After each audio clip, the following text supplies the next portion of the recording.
General Hospital spoilers covering the weeks of August 18 through August 29 teased that Curtis had thought he had already seen the worst of Drew's manipulations, but the reality proved far more devastating when Drew delivered another crushing blow, one that left Curtis staggering both emotionally and strategically. This time it was not about business deals or hidden grudges, but about family. Drew took direct aim at Stella, the woman who had always been Curtis' moral anchor, by publicly accusing her of being tied to insurance fraud. The accusation came like a storm, tearing through Stella's already fragile world and exposing her to an unforgiving spotlight she had never asked for. She was not built for public scandal or the suffocating weight of legal trouble, and the stress pressed against her like a vice until her body finally gave way. Stella collapsed into the grips of a devastating stroke, leaving Curtis staring at the possibility of losing the person who had guided him, protected him, and kept him balanced when his own demons threatened to consume him. The looming specter of Stella's death was not just a personal tragedy but also the spark that ignited Curtis' rage. The accusation had placed Curtis in an impossible bind. On one hand, he had to remain by Stella's side, a steady presence to keep her alive as she fought the cruel hand fate had dealt her. On the other hand, his blood boiled with the need to retaliate against Drew, to strike back with the kind of force that would permanently remove him from their lives. Yet Drew was a master of shifting narratives, always one step ahead, crafting stories so tightly wound in legal precision that no one could easily disprove them. For Curtis, the road to vindication was filled with jagged obstacles, every clue he tried to chase crumbling before he could hold it in his hands. The obsession to expose Drew grew stronger each passing day, a pulse that throbbed in his veins and drowned out every rational thought. Curtis knew that in Port Charles, fighting Drew meant walking into a labyrinth where lies, half-truths, and carefully planted traps lurked around every corner. Drew had allies hidden in the shadows, powerful people who benefited from his schemes and would stop at nothing to protect him. Still, Curtis refused to stand idle. Stella's collapse was proof enough that Drew's war could not be ignored, and Curtis made a silent vow at her bedside: he would not let her suffering be in vain. He would uncover the evidence Drew thought was buried too deep, the kind of proof that would not only clear Stella's name but also dismantle Drew's empire of deceit piece by piece. Yet the hunt for evidence was no simple task. Every lead Curtis chased seemed to circle back to dead ends. Witnesses suddenly became unavailable, records disappeared overnight, and even trusted allies grew silent under pressure. It was as though Drew had anticipated every move before Curtis could even make it. The more Curtis pressed forward, the more he realized he was fighting an enemy who thrived on control and fear. Drew's brilliance in manipulation was unmatched, and Curtis understood that if he faltered even once, he could lose everything, not just the battle for Stella's justice but also his own life. The weight of responsibility bore down on Curtis with merciless force. He could not allow grief to cloud his mind, though the image of Stella's weakened body haunted him with every step. Instead, he channeled that pain into determination. He began working tirelessly, digging through layers of hospital records, contacting old acquaintances in law enforcement, and retracing the steps of Drew's financial dealings.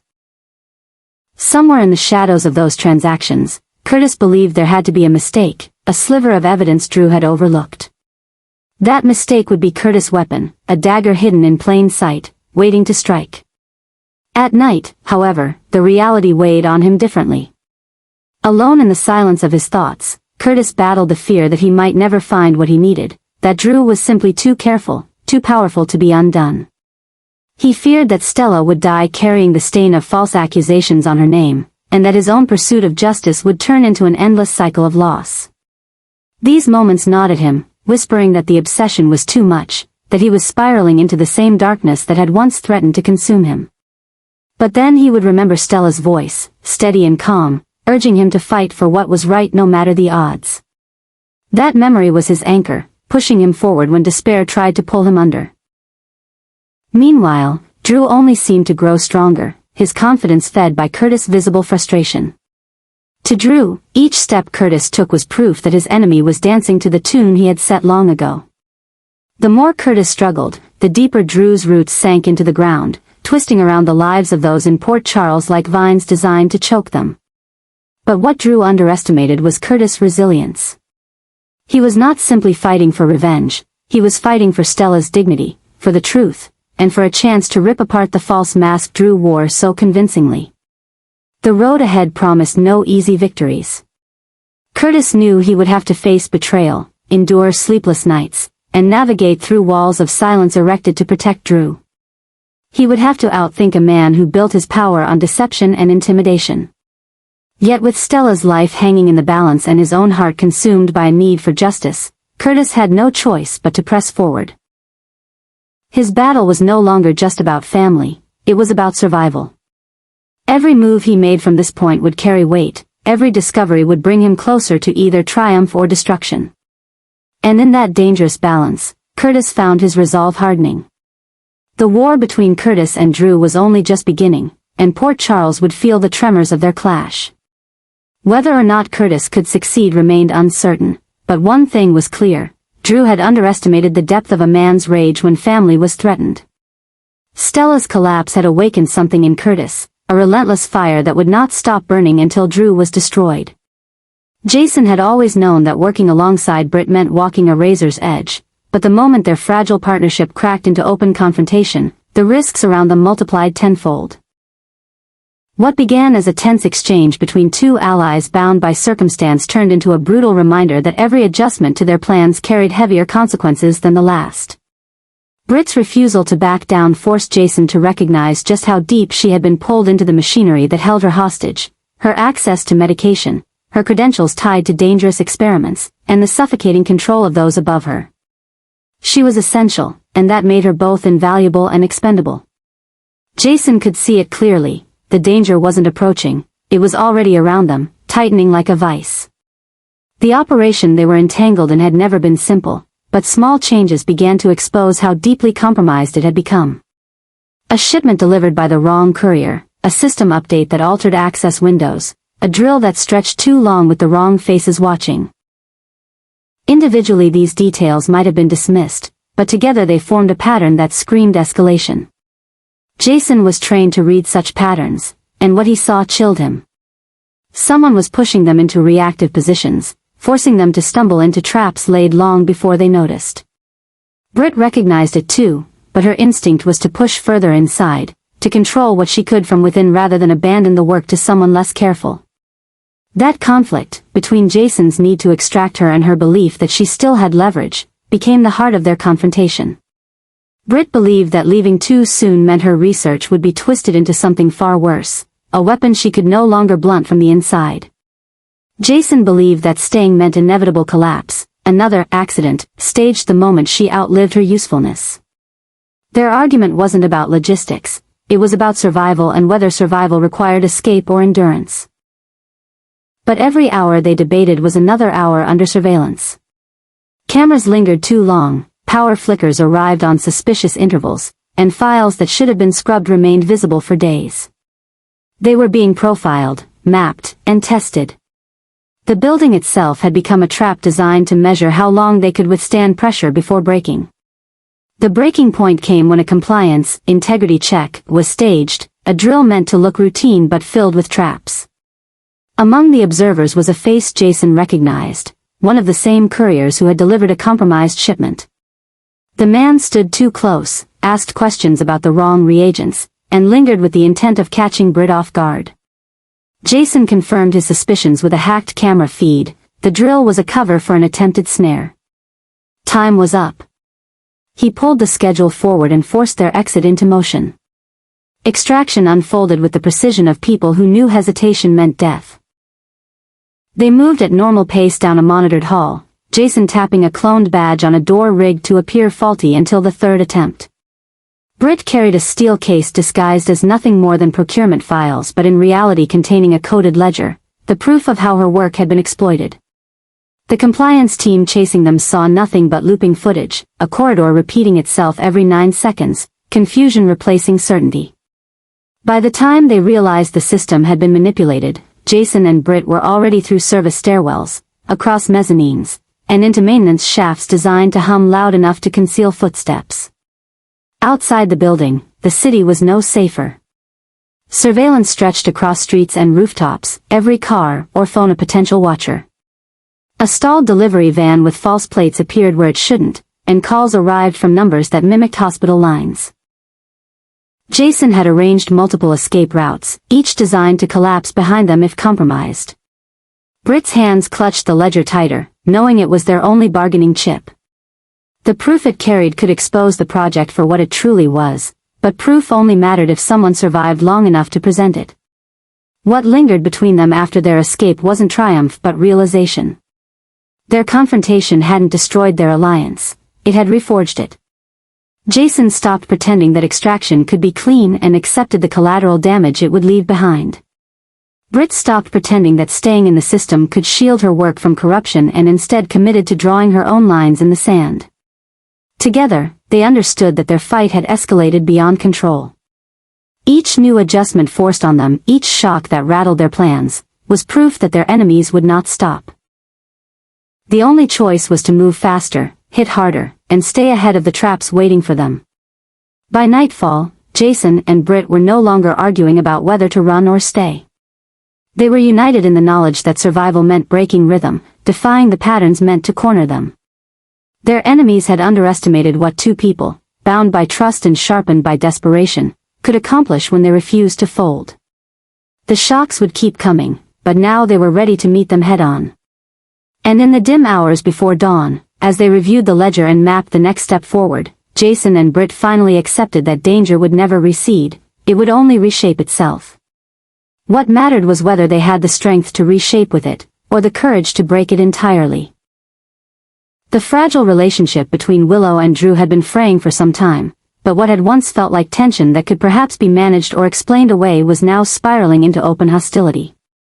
Willow had begun to sense that Drew was no longer simply her uneasy ally, but an unpredictable force circling her with strategies that cut deeper every day. Where once she had seen a man broken by past losses and desperate to hold on to control of his world, now she saw a manipulator willing to destroy anyone who got in his way, including her. His obsession with controlling Michael had already pushed him into reckless moves, but it was his whispered threat of accusing her of kidnapping Daisy that revealed just how dangerous he had become.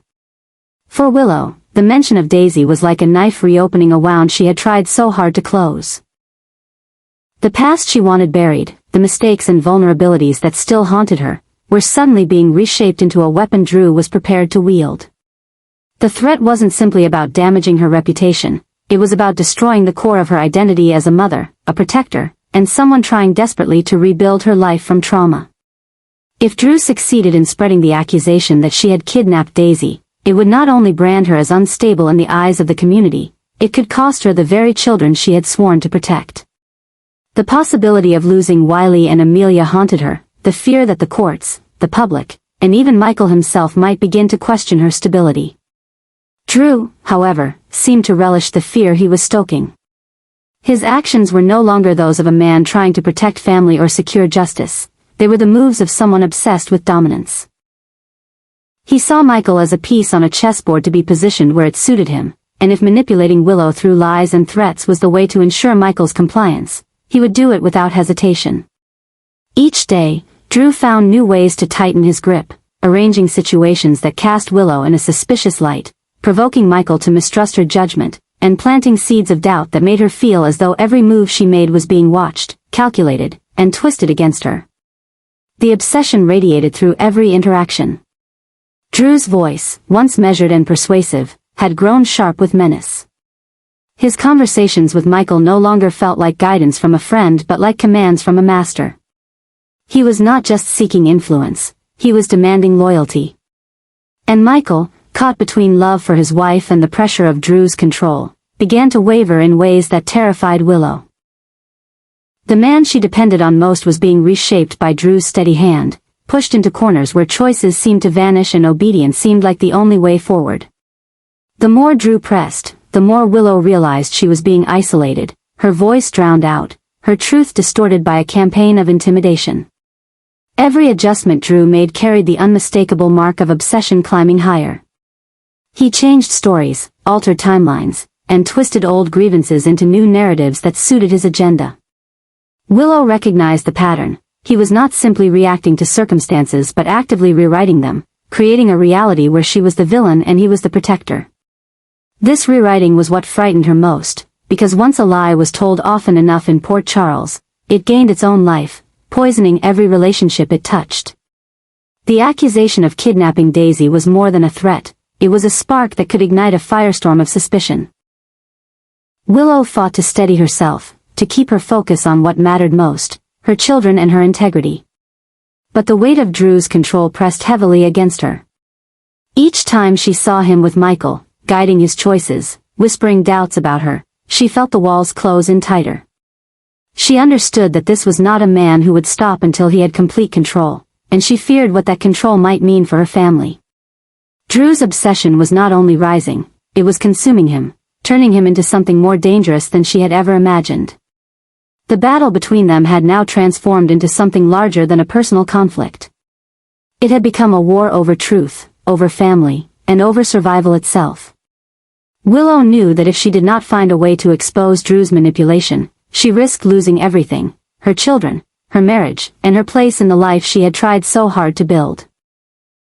But Drew's grip was tightening with every passing day, and the question was no longer whether he would make his move, but when. Each step he took, each accusation he sharpened, proved that the obsession had reached a fever pitch. And in that rising tide, Willow could feel her own resolve hardening, preparing for the inevitable clash where only one of them could emerge with control of the truth. Molly and Christina had never truly resolved the old fractures between them, but now those cracks were widening into something far more dangerous. What had once been a complicated sisterly rivalry was escalating into a tension so sharp it cut through every exchange, turning conversations into confrontations and silences into accusations. Their bond, already fragile, was now burdened by layers of resentment, mistrust, and emotional wounds that refused to heal. This latest shift, this newest adjustment in their already difficult relationship, revealed how far they had drifted from one another. It was no longer just about family disagreements, it was about love, loyalty, and the dangerous entanglements that connected them to others in Port Charles. The rift grew sharper when the chaos surrounding Cody and Ava's complicated love story began to spill into their world. Cody's erratic choices and Ava's dangerous allure had created a relationship full of volatility and whispered betrayals. That volatility did not stay contained between them, it radiated outward, dragging Molly and Christina into the storm. Christina, ever reckless in matters of the heart, sympathized with Ava in ways that Molly could not understand. To Molly, Ava represented destruction, temptation, and pain, while to Christina she symbolized defiance, freedom, and a twisted kind of strength. Their opposing views made every discussion feel like a battlefield. For Molly, logic and caution were always her guiding forces, but even she could not deny that Cody and Ava's affair was igniting a fire that no one could control. The scandals, the betrayals, the half-truths, it all created ripples that kept hitting closer to home. She saw Christina's fascination with the chaos, and it frightened her. Christina, on the other hand, accused Molly of being judgmental and blind to the deeper struggles beneath the surface. Their arguments became louder, more frequent, each sister trying to prove she saw the truth more clearly. But in the end, both were drowning in the same storm, pulled into drama that neither of them could escape. The madness of the situation was undeniable. Cody's inability to remain loyal, Ava's talent for manipulation, and the constant whisper of betrayal made their romance a powder keg. That powder keg was now burning dangerously close to Molly and Christina's own fractured bond. Every new twist in Cody and Ava's relationship seemed to mirror and magnify the discord between the sisters, proving that what was once private family tension had now become something explosive, something that threatened to spiral completely out of control.